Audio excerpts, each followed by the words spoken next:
In this conversation, we will face our dragons, unleash our life force, and learn how to discover healthier ways to live in this world as men. Helping us with this conversation is a group facilitator, a podcaster, men's embodiment coach, and evolutionary guide. Welcome to the show, Jason. How are you doing? I'm doing so great, Toby. So excited to be here with you, man. I'm super delighted to be speaking with you on this conversation. I'm looking forward to having this very deep, soulful conversation with you, especially um, in regards to men and how to live as men, how to live a much more healthier life as men in this world and in this age and time. And you are no stranger to this. I know you are much experienced with this as a coach and with your podcast also. But you started your men's work in your 20s after suffering from years of loneliness, discomfort in your body, and a deep struggle to create romantic relationships. So I don't know if you would like to take us on this journey a little bit and tell us what happened in your 20s. Yeah. So my journey to becoming a men's guide really started with my own personal journey, right? Mm, And so yeah. I'm pretty lucky, right? I'm a white man raised in the Midwest of the United States in a lower middle class family. So I had most of my basic security needs pretty much provided for me growing up. What I quickly discovered I didn't have was my family didn't have a lot of emotional or physical connection in terms of the capacity to actually be present and intimate with each other. And as a kid, I just learned to survive that. But where it becomes important is, right, suddenly I become a teenager and hormones start changing. I become attracted to women and wanting to have experiences. And what I discovered was I was extraordinarily uncomfortable around girls and in my own body. And I'd get really anxious. I'd get really nervous. I had no idea how to talk to them. And that kind of was my first wake up call to, wow, I don't feel very good in my body, just in my presence. It's painful. And I see other people like getting into relationships, and I don't understand why it's so easy for them and not so easy for me. And that continued through my late teenage years into my 20s. I was a very late bloomer, so I didn't have sex and get into my first relationships until my mid to late 20s because of these kind of struggles I was going through that had their origins in how I was raised. And, I'm not blaming my parents. It was just kind of their experiences, how they were raised, and that led to something and how I was raised. But point was, it was that pain that woke me up to, I got to find some other way to be. Like, this just I don't feel good. I don't feel good in my life. I don't feel excited to wake up. I don't feel alive. I don't feel fulfilled in a lot of ways. And it was a journey of understanding, like, okay, well, what caused that? That really first got me kind of woken up to philosophy and learning about different ways to think about the world, which then led me to therapy, which then really got me into men's work and this idea of men's groups, of how to actually grow. And in my 20s, as I think is a case for not all men, but many men, it was the first time I spent time around older men that I was like, wow, that's what I want to be when I grow up, right? Like, it was their presence, their energy, their capacity to hold themselves, how they spoke, how they walked. I was like, these are solid, strong, deep, and trustable men. And that was the first time I really had a vision of what I might grow towards versus, I was kind of just floundering around, so to speak, before that in my 20s. And so it really all coalesced in that time in my mid 20s when I got on the path of inner work, inner growth, men's work, and learning to connect more deeply, particularly with other men, which paradoxically then helped me learn how to connect more deeply, even with the opposite sex in my case, the women I was attracted to. And my life really started to transform once I got into these groups and started doing this work. Whereas the years before, I had wanted to change. I read lots of books. I studied lots of stuff, but I couldn't make that switch from understanding to actually living my life differently until I got into men's groups and men's work. Yeah, thank you so much for sharing that. And I also believe in the power that comes with community, power that comes with, a group of like-minded people trying to get the same goal. Yeah. Well, permit me to digress a little Yeah. bit. Just from your story that you shared right now, you said, the way you are raised affected the way you appeared in your relationships when you were younger. Can you shine some light on that a little bit? How were you raised and how did it affect you? Yeah, like I said, my family was very safe in a sense growing up, and like I Mm, said, we had a stable house. We always had food. I knew my parents loved me, but there was no emotional intimacy, and there was little to mm, no physical intimacy. So we weren't like, one of my big like whoa moments um, was I had this thing happen. I guess I would have been maybe 15 or 16. It was actually probably more like 15, where it was summertime. So it was in between my school year. And I was going on this summer camp to learn about like being an environmental leader or just something. I was into high school, right? But we had to drive to mm, another state, and it was a group of us, and one of the group's dads was going to drive us. And so, he went around picking up all the kids. Then we were going to drive across these states to get there. Anyway, point being, they got to my house and my mom walked out with me. And just kind of out of like habit and having seen it in movies and stuff, I was going to be gone for like a mm, week. And it was one of the first times I was really leaving home alone. Like I hugged my mom goodbye.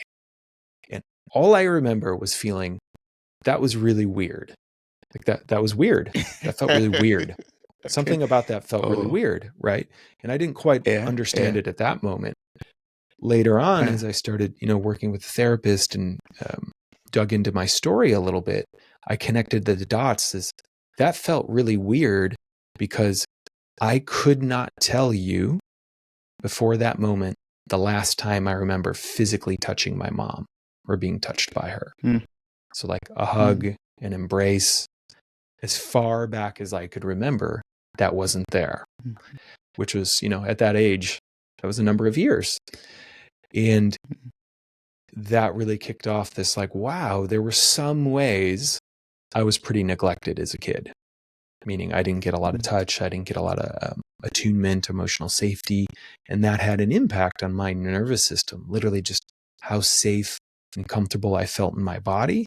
And then particularly how safe and comfortable I felt with touch.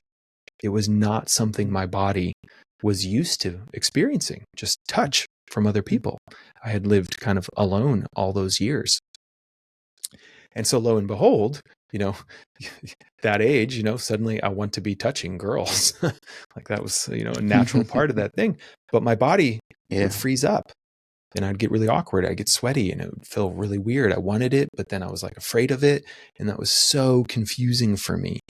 Um, and then over the years, I've had to just keep unpacking that I really learned to keep all of my internal experience inside. Never shared when I was in pain, never shared when I was hurting, never shared when I was uncomfortable, had no idea how to ask for what I needed in terms of love or support or attention. I just kind of was like locked up in my body. And um, that had massive impact, not even just on my, romantic life, but my friendships, how I showed up at work and in professional, and just how comfortable as I said, I showed up in my body. And that was all part of how I was raised, right? My nervous system was conditioned to be isolated and alone. And so lo and behold, part of my passion now is helping teach men like, no, you don't have to do it that way. Like it's really Yeah. okay to ask for help and get support and be connected with men, with women, with everyone really. And frankly, it's a lot easier long term. Mm. Well, thank you so much for sharing that. I really appreciate it. I mean, I know it's something that's quite relatable, and I'm sure there are other people out there listening right now also that I've experienced this in one form or the other, no physical touch while growing up. Yeah, Yeah, everything is, every other thing is there, stable household, but that emotional connection was just basically absent.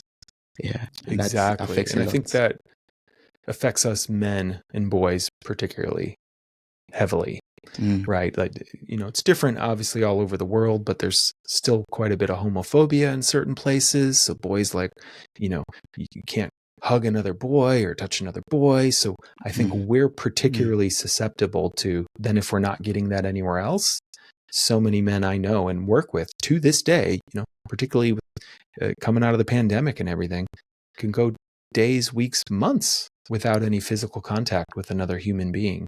And that has huge repercussions on our well-being. mm. And we're wired for connection really as humans. Yeah, that's true. Yeah, I mean, women or we as human beings generally are not meant to be cold. We need connection, we need touch, we need affection, Mm-hmm. we need love.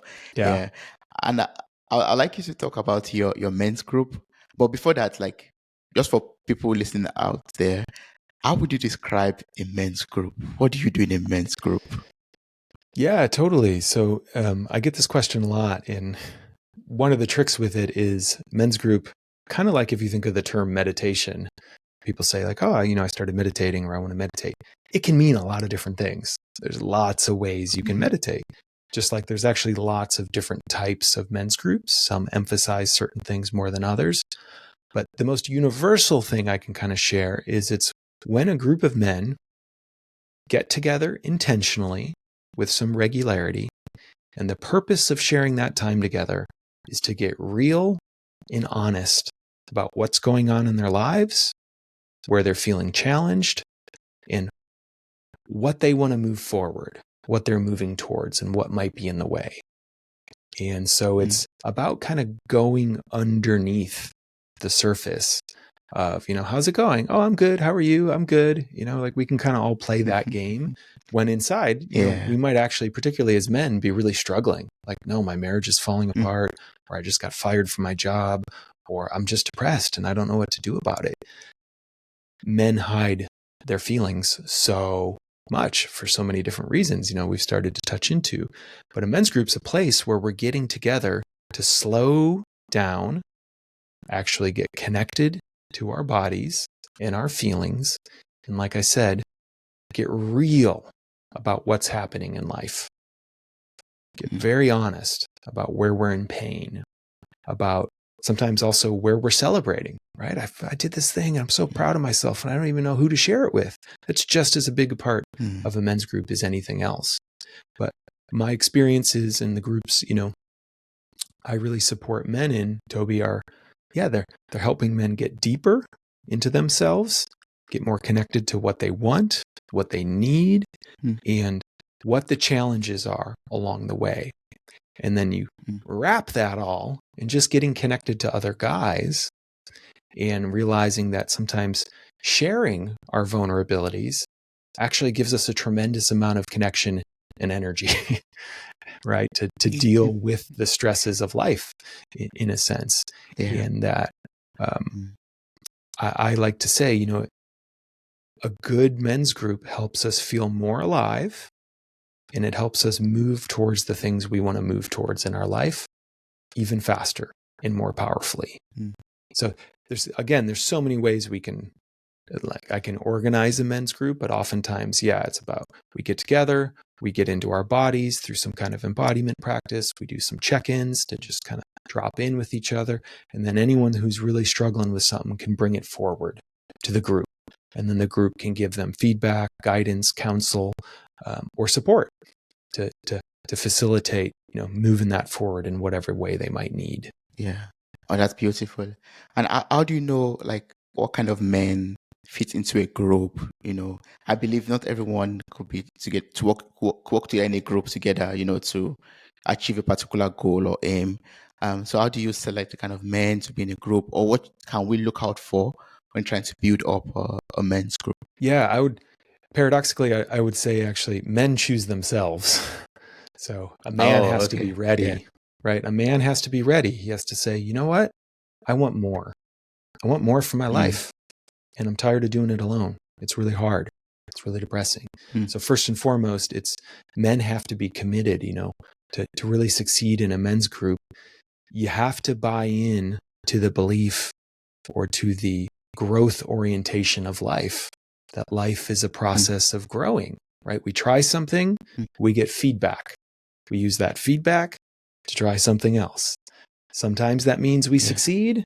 Sometimes that means we fail. We don't get what we want. But there's this belief that part of how we can make the most of our life is to grow, right? It's just to grow, to become even Mm, more whole and healed and powerful versions of ourselves. And so most men I work with, right, it takes something happening in their lives to wake them up to, I got to try something else. Another way to put that, mm. Toby, is often men come to men's group or men's work when they're in some kind of pain, right? They got dumped, they got divorced, they lost a job, their physical health is failing, right? Something in their life is causing them pain, so much pain that they're willing to try something new. Like Mm, to be honest about it, they're like, I can't just pretend that I can just power my way through this or brute force my way through this like I maybe did before, but some kind of pain has woken me up to, I need help. And so, maybe that's another trait too, is um, you got to be a man who's committed to growth, and that vulnerable edge of be willing to ask for help. Something that a mm. lot of men really struggle with because they see asking for Yeah. help as some kind of weakness or Mm, vulnerability, right? Of the bad kind, when actually, the most effective men I know on the planet are very good at asking for help. Hey, I don't know how to do yeah. this. You know how to do it better. Could you do it for me? Or could you teach me? Or whatever that might be. Mm, And that's mm, actually, in the work I do, that's a sign of strength when we're like, yeah, no, I want to do this better. So teach me, or I need some help here. So, any man can get into a men's group, but you just have to be willing to um, look at your life as a process of growth, to be able to ask for help, and also be willing to get yeah. feedback, right? So to get reflections Mm, from other men, honest reflections of how they're experiencing you, um, and how you're showing up in the world. And not every man's up for that, right? Some men, if they get mm, feedback, they're like, ooh, I want to defend, or you're wrong, or whatever. But so there has to be a commitment to honesty, openness, transparency, vulnerability for a man to really thrive in a group, and that willingness to have people tell him what they see, and to, even if you don't agree with it, to at least consider it, that it might be true. yeah. That's very true. I mean, you made mention of two things that right now that are like ringing alarms or bells in my head, and that's help, asking for help, and feedback. Like that's something that Yeah. I'm still working on, asking for help, getting help that I need. I mean, not just only in my personal life, also in business, in career, and all of that. And I had to learn it some way or the other that it's very important, very vital for my progress, for my peace of mind to ask for help because if I don't ask for help, I'll be able to make the progress that I make as I do, basically. Because sometimes you find Yeah. yourself stuck, and because I feel like, oh, I'm a man, I should know this thing, or I'm in this position, I should be able to figure it out myself. Then I remain in that position or that point, and with that task or with that challenge for a long period of time. And over the time, opening up and asking for help has helped me to get solutions quicker because you just ask someone a question Yes. and they're like, oh, just do it this way, do it that way. And you're like, oh my God, I've wasted 2 months working on this particular task. Totally. Oh, I've so I should been have, there. I've I so should have been asked there. you 2 months ago. Yeah. Yeah. No, that's so Yeah. true, It's really, right? it's really That vital. if there's one thing us men can be, it's stubborn, right? I'm not going to ask for directions. I'm not going to Mm, ask for help. I'm going to figure this out on my own, because that's what a tough, smart man does. And then, yeah, I'm, I'm right with you. No joke. I've wasted months sometimes trying to figure things out. And then mm, I, ask the right person, and they're like, oh, have you tried this? And you're like, wow, that took 2 yeah, minutes. And I just tried to figure that out on my exactly. own for hundreds of hours. And so it's more efficient. It actually helps us create more of what we want to create in the world when we are willing to ask for that kind of mentorship and help and guidance from other people. Because the truth is, we learn faster. That's another thing why I promote groups is we grow and learn faster in community and in relationship, right? Even um, the word that a lot of people in my profession use, right? A coach, like a men's coach or a life coach, right? Really, the idea is someone's observing you and giving you feedback. Just like if you were learning a sport, you get out there and you take a swing, and your coach is like, "Hey, did you notice you drop your shoulder every time you swing the bat or something?" You're like, "Wow, I didn't notice that. Next time I won't drop my shoulder." And boom, I hit the ball even further, right? Because their feedback helped me grow faster. The same thing happens in these type of inner growth, places that I'm talking about with men and men's groups and men's work and whatnot. Is it helps us get dialed in so we can get feedback and grow faster. Yes. I mean, feedback is very important. Yeah. I mean, but I think one other point that I find very vital from my own personal experience is also to be able to be open enough to accept any feedback that we get. Oh yeah. Like if we're good, if we're bad, being able to accept it as it is, process it, don't judge it. And like you said earlier, don't like resist it or don't, try to defend yourself. Just take it in, process it, take the useful part of it out of it, and use that to improve yourself. Yeah, that really goes a long way. I think that is actually an incredible measure of the depth of a man, is his capacity to receive that feedback, right? And to not, where a lot of men go wrong, and I've been there myself in my relationships or life, so, I'm not just pointing fingers here, is we collapse feedback with self-worth. So if I did something wrong or didn't do a great job on a work gig, or I hurt my partner in some way because I, dropped the ball with her, and I get some criticism or feedback, if we're not careful, we can internalize that as, well, I'm no good, right? I'm no good. I'm a failure. And a lot of men will do that. Versus part of the practice of becoming a healthy, embodied man is, no, my worth is not solely determined by how successful I am in certain things. And, this kind of mantra I work with a lot of men on is, there is no failure. There's just feedback. It's just learning. You got information back about what didn't work that time. It doesn't mean you're bad or you're not good. It's, here's somewhere you can learn. Try again. And when our capacity to receive that in an undefended way, not attacking or blaming or criticizing or numbing, which so many of us men do, when we have that capacity, it actually makes us both deeply trustable to other people, because they're not afraid to give us that feedback and be honest with us. And like we said, it helps us grow faster. It accelerates our growth, because other people can often see things about us and our behavior faster than we can even see those things in ourselves. Very true, Jason. Yeah, and you just mentioned, numbing. I mean, we numb our pains a lot of times, and I also believe that we don't ask for help a lot of times because we are afraid to face our dragons. We are afraid to face those things that we need to work on in our life. So we end up just numbing, moving forward, trying to suppress the feelings, suppress the pains, the emotions, so that we could just show up as strong men, basically, in the world. So what can we do to face these dragons and unleash our life force? Yeah, totally. So this is such a big, important topic, because I think, again, this is an area that's particularly challenging for us men, because, obviously it's a little different in different cultures around the world.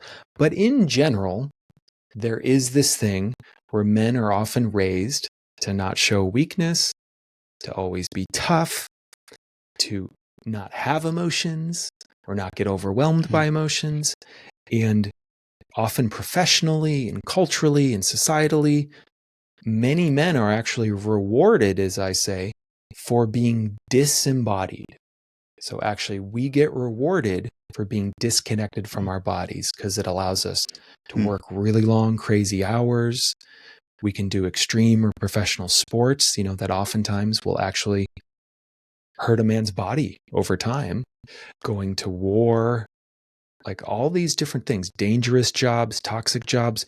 There's so many ways us men are trained to not be in our bodies. and in fact are rewarded for it. And then the problem with that, though, is then we carry that through the rest of our lives. And so many men from a young age are taught by their families or culture, stop crying, don't be a crybaby, don't be weak, pick yourself up by your bootstraps, be tough, because that's what a man is. A man is tough. He never shows vulnerability. He never shows weakness, which again is just more messaging that teaches us men, whatever is happening in your body, ignore it. It doesn't matter. It's not true, right? So don't trust your body in what you're feeling. Override it with your head. And so we get fed this in all kinds of ways growing up as men. And then, we start to have experiences that are challenging for us, emotional hardship, physical hardship, or whatever that might be. And we don't know what to do with those feelings. So, in the work I do, Toby, I actually talk about, emotions. They actually start as physical sensations in our body. Every emotion has like a physical root in our body. And so when we're disembodied as men, we're not only just not feeling our body, but we're not feeling our emotions, right? And nobody teaches us as guys how to identify what we're feeling, how to name it, let alone what to do with it. So the consequence of that is us men will have these feelings. We don't know what to do with them. They're uncomfortable. And so the first thing we want to do is numb out from them or eject them from our body. So men, I think in particular, are very susceptible and drawn often to alcohol, drugs, weed, porn and masturbation, ejaculation. It could be video games. It could be food. There are so many things we'll do to get away from feeling, right? I'm feeling something. I don't like how it's feeling, so I'm going to smoke a cigarette. And I'm going to feel different. Or I'm feeling something. This is overwhelming. I don't know what this is. I'm going to go out and get laid. Like, this is how most men deal with the intense feelings in their bodies. The trouble with all of that is while it provides temporary relief, it never actually gets to what's going on underneath. And every time we're not feeling something emotionally, in particular in our bodies, Toby, the way we stop feeling, when you really think about it, is we tighten our body. So if you imagine you see a young boy, just wailing in tears or crying, and a dad came up and he's like, "Stop crying." What you'll see that boy do is he'll stop breathing. His body will tighten up to stop the tears. And we do that all the time. So anytime we're not feeling an emotion, it takes physical energy in our bodies to hold it at bay. And then, even to numb out to it or dissociate from it. So point being, us men, we're walking around oftentimes with so much tension, physical tension in our bodies, stiff bodies, achy bodies, stuff in our gut, stuff in our shoulders. And this stuff will accumulate over time. And for many, many men, it will eventually catch up to us. When we're young and vibrant like you got a lot of chi, you got a lot of energy, you can deal with a lot in life. When I don't exactly know how old you are, but particularly once your 40s hit, stuff starts to catch up. There's not as much energy there. You start to notice your body aching and hurting. Many men start to have autoimmune disorders, things that show up. And while they're not all just driven by emotional content, a lot of them are intensified by whatever we've not felt in our lives. So we walk around pretty wound up and gripped and tight and sometimes numb as men. And mostly I argue it's because nobody's ever trained us how to be with our feelings and what to do with them. And so a big part of the work I do with men is what I call shadow work, which is the process of kind of bringing our unfelt feelings out of the shadow so we can directly feel them, become more intimate with them, and frankly, kind of free ourselves of having to hold them, which then like you said, tends to unleash a whole bunch of vitality for us, a whole bunch of life force. When I do this work with guys in person, like, we'll do some deep emotional work, and it's actually like seeing a human being come back alive. Their faces will soften, their eyes will soften, their chests will relax, their breath will get deeper, their voice will get deeper. They'll have more energy and aliveness and space in their bodies. And suddenly they can do more. They're more engaged. They're more happy. They're more joyful. That's the last thing I'll share here is one of my first men's coaches gave me this metaphor of, if we imagine feeling, emotional or physical or whatever it might be, it's actually just one pathway. It's one pipe. It's one highway, right? And so anytime we're trying to not feel the negative stuff, depression, anxiety, fear, anger, we try to hold that in, we're actually also blocking the good stuff because it's just one pathway. So if you're trying to avoid the negative stuff, you're also blocking your capacity to feel deep joy, deep happiness, deep aliveness, deep creativity, deep love. And so paradoxically, the more willing we are to go into the hard stuff in our lives, the more readily available we are to feel the really good stuff too, of wow, I'm so grateful to be here, so alive, because we open up that channel, and then we get to feel, the trade-off is we have to feel more of everything, but the good stuff feels even better, and then we become less afraid of feeling the harder stuff. Yeah, we get connected to our emotions, and I won't say we become more vulnerable, but we are more in touch with our feelings. Yeah, absolutely. Yeah, totally. And there's a fluidity towards, we can feel emotions faster, and they don't get stuck in us. So it's more like a set of waves coming in from the ocean, right? It's like, okay, here comes a big one, and I'm just going to let it come through me, right? I might grieve for a day, or I might get angry, or I might feel really sad or scared. And, the wild thing about this work is the best way to dissolve a feeling is to touch it completely. So this is counter to everything we're taught. The more you just go right towards it, the faster it actually passes through your system. And that's not how most of us are trained, right? So many guys I work with, in their 50s, 60s, 70s, they'll come in having avoided feeling certain things that they've been carrying since, they were kids, or teenagers, or in their 20s. A moment they never cried, or some heartbreak, or some anger, or some disgust, or whatever. And they've carried that their whole lives, and that has a cost. And then we finally go there, and suddenly that part of them is liberated. They don't have to carry that anymore. Yeah. It's amazing to witness. Yeah. You just changed my mindset right now, or the way I think. Up to until now, like you said, or also, when you see a problem approaching, you just take the other way and then avoid it totally. But the truth of the matter is, that problem, you cannot avoid it. It's going to, you dodge it at that moment in time, but it's going to come back on your path again. What we do, we keep on looking for new paths. We keep on, hiding in the bush till the problem passes by and become stagnant in life. Yeah. Or like you just said, just face it and solve it. Yeah, it's on.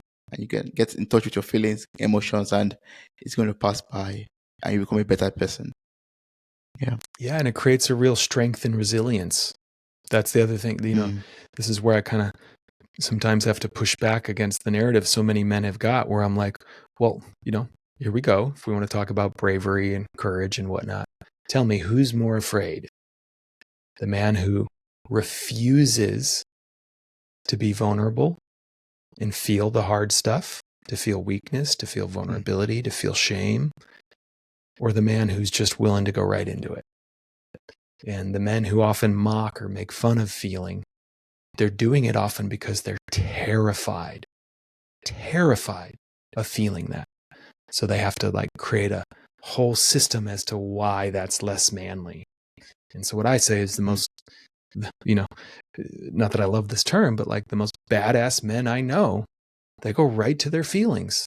They don't get overwhelmed by them. They don't get overly reactive. They go right towards it, and they know how to contain it and hold it and be with it. And that to me is a sign, so to speak, of a very high quality, deep, strong, and powerful man. Yes. And that's healthy masculinity in its true form. Yeah. Yes. You see the problem approaching, face it head on, learn from it, and become better from that. Yeah. Beautiful summary. Yeah. Totally. I've heard a lot about shadow work, and you talked about it also. Yeah.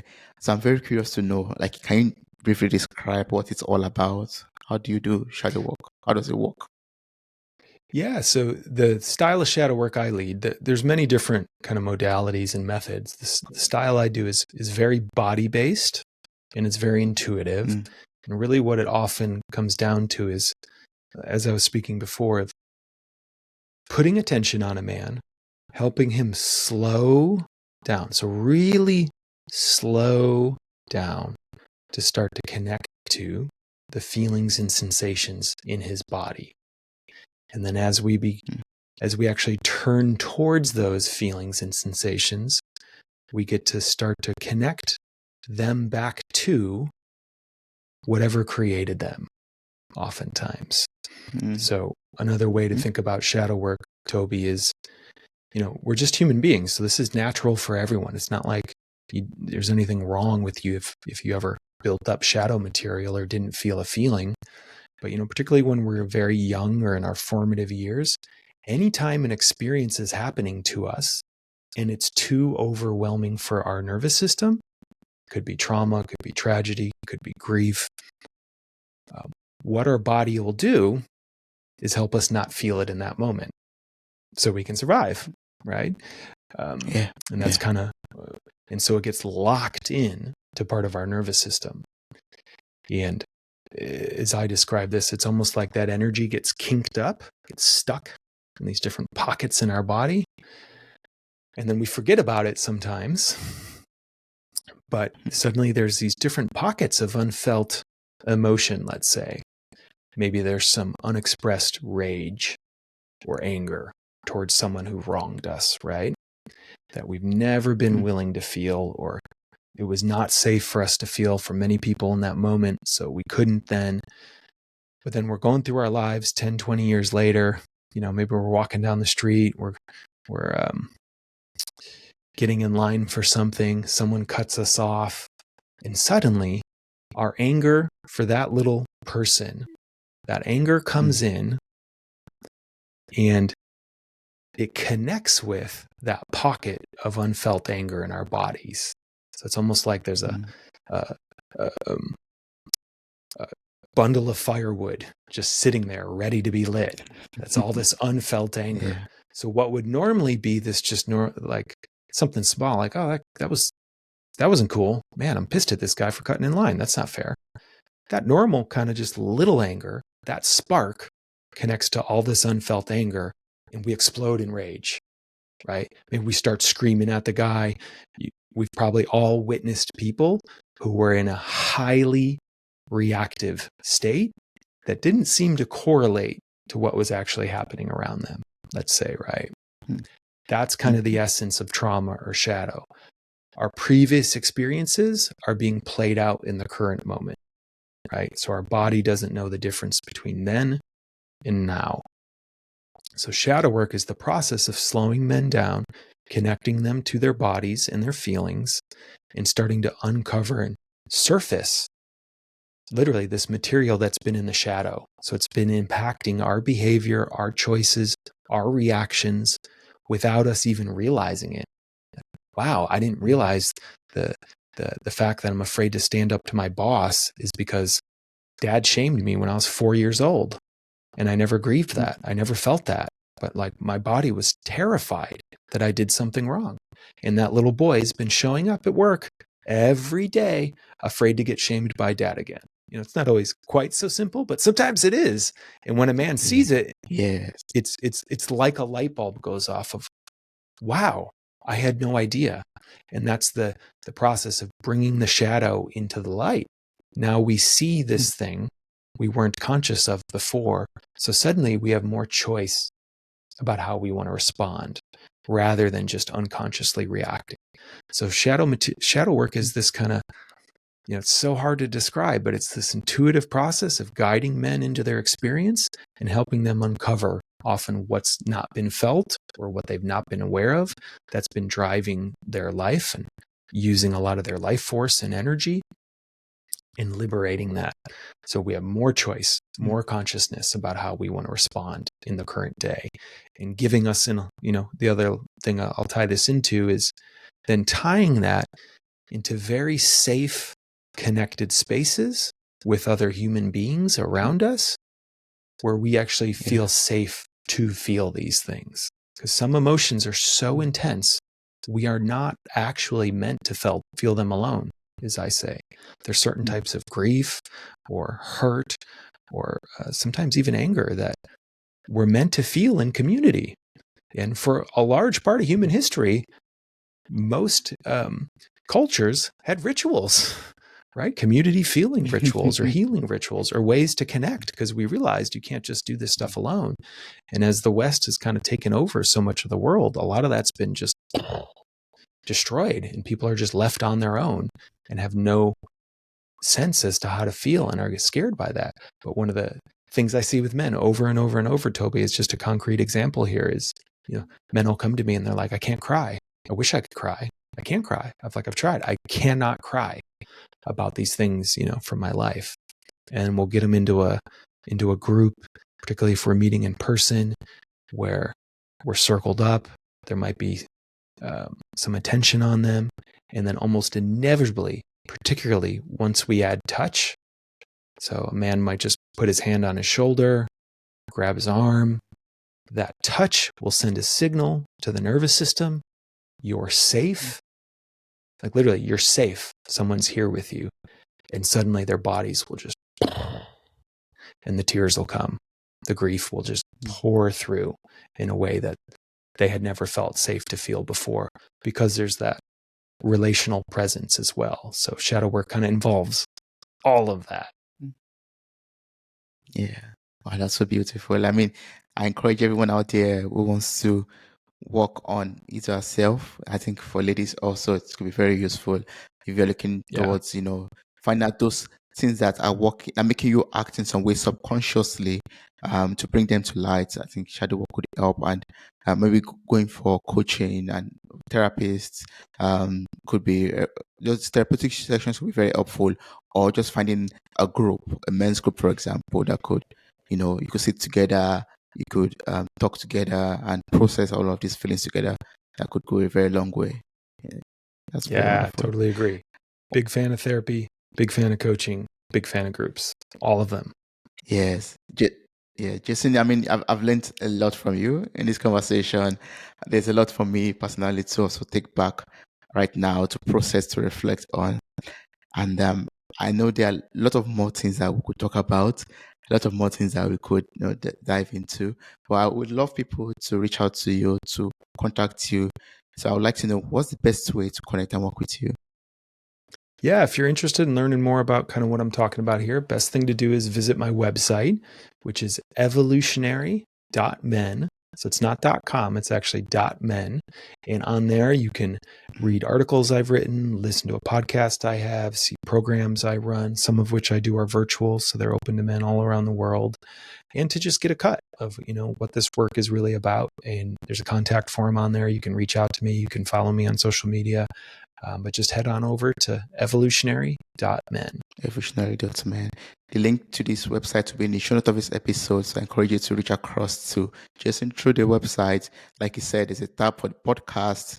When you click on the website, you can listen to podcast episodes also, and also a lot of information that you could make use of.